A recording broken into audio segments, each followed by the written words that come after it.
Kene meseleni çözmedi yavrular. Yazan Refat Çaylak.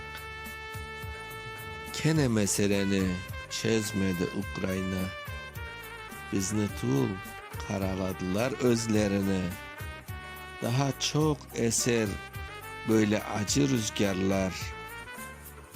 Aslında iş tutmak mümkün mü olar men? Olar belley yenilmezler, cenerler. Rusya'ya koşarlar kene Kırım'ını. Halkımın başına pislikler tögerler. Bir daha talamak isterler Kırım'ını.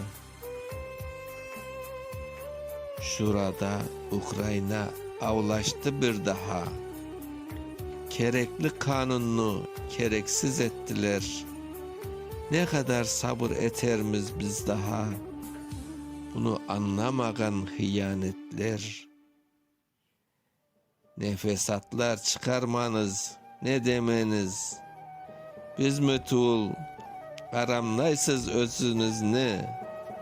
Ne tarafka vurmanız, dümeniniz ne? Sizlerge biz hiçbir vakit baş egmemiz. Allah güç, kuvvet versin halkımızga. Biz sizlerini hakikatten yenermiz. 1996 okuyan Mustafa Şansal. Kene mesele